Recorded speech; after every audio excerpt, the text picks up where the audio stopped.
what's up? Today I'm going to be giving a review for the Lego Batman movie. Now this is a spin-off of the 2014 Lego movie, so it's kind of set in that same universe, but they don't really give like a lot of shouts out to the other Lego movie, but it is like a spin-off of that particular film. Now this film has like a couple of like plot points, like three different like plot points I guess you could say going on with it. You have like Batman or Bruce Wayne himself dealing with being like lonely, he's like alone, he doesn't really have any family but like Alfred.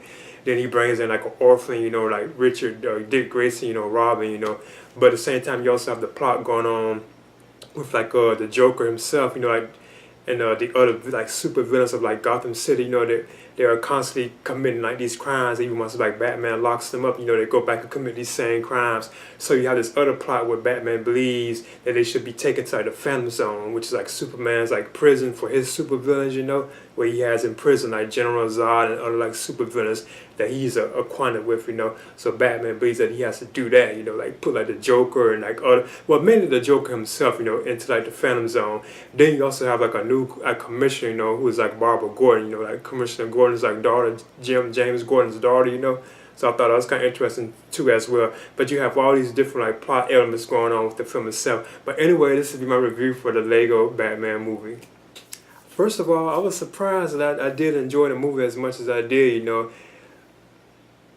I remember seeing like the Lego movie back in 2014, and I thought that was good. But I'm not like a big Lego fan. I even played some of the games or so on, But I'm not really too big on Lego, So I was actually surprised that I enjoyed it as much as I did, I thought this film was like funny, like humorous, had like a lot of jokes on it, and it had like a lot of little inside, like hidden jokes too. I believe that they were marking certain things or so on, But anyway, the film deals with the idea that the Joker and like other villains of Gotham City, they are so super and powerful, that Batman has to always lock them up in like Arkham Asylum. So he gets tired of this, and he hears about Superman putting General Zod into like the Phantom Zone, which is like a prison for like supervillains. So he believes that he has to do that for the Joker. He has to break into like the Superman's like headquarters. I forget what this was at. I think this is at the I forget what they call it, what Superman like lives at. Where he goes and see like his father and all them like on the holograms. I forget what they call that.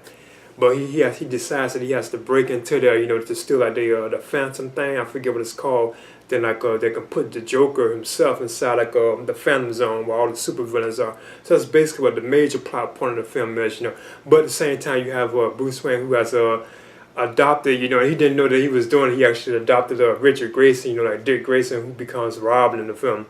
So this actually is like him meeting Robin too for the first time in this film as well. But he didn't really mean to adopt Dick Grayson. He just somehow was like forced into it, kind of to a certain extent. I'm not going to touch on what happened, but he was actually like, I guess you could say bribed to adopting Dick Grayson as his son, supposedly son, So you have Alfred here who wants him to like raise up Dick Grayson to be like the perfect son and so on, Then at the same time, you have Commissioner Gordon, James Gordon, who's retiring. So he has to bring in his daughter to become the new commissioner of Gotham City. So I thought that was kind of interesting plot point that they brought on and revealed, that Barbara Gordon, is going to be the new commissioner of Gotham City in this film universe, this particular like Batman universe, as far as the labels go.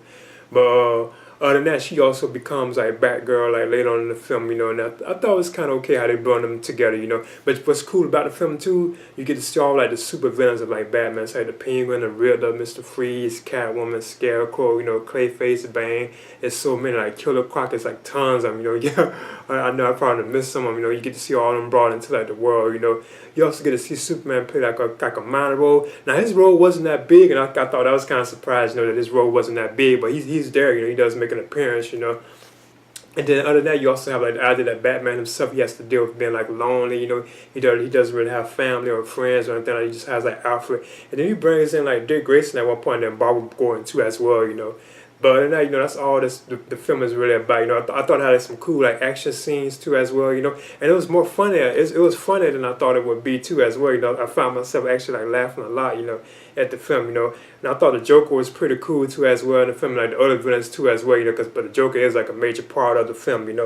My only problem with it though was that it kind of like, when it got kind of towards the end of the film, it kind of like started dragging to a certain extent, like the pacing of it kind of like slowed down, It's like they was just keeping it going and going, like it could have, I feel like it could have ended sooner than that, And it does feel like it was kind of a long film too as well, But you also get to see like other references to like other films like Jerry Maguire, you know, Tom Cruise, like Doctor Who, like the Gremlins and Sauron. Like I think that was Godzilla. I'm not sure, you know. I don't think it was, but it kind of resembled Godzilla, King Kong, other like characters from like other like films and stuff brought into the film, you know, as well, which I thought was kind of strange, you know, that they could bring all these characters in. But it was kind of, you know, cool to see all these different like people from like different like film universes or like comic universes come into like this film. You know, you also get to hear like a lot of references to like Michael Jackson songs too as well, like I think Man in the Mirror and so on, you know, like other songs that are like Michael Jackson songs, you know, which I thought was kind of interesting too as well, you know.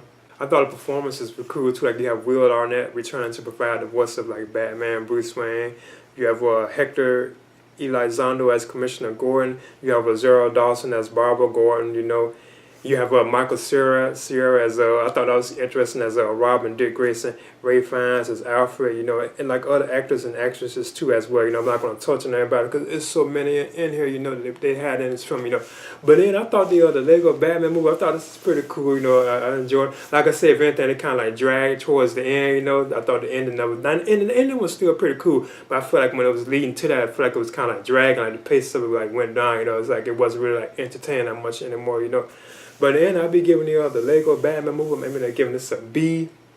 I would recommend it for fans like the Lego the films, or like the Batman films, you know, or like the Batman characters in general, like the universe period, like DC, you know, whatever I recommend for that crowd, you know. So yeah, this is my review for the Lego Batman movie, which I'm giving a B. And I'll catch y'all later.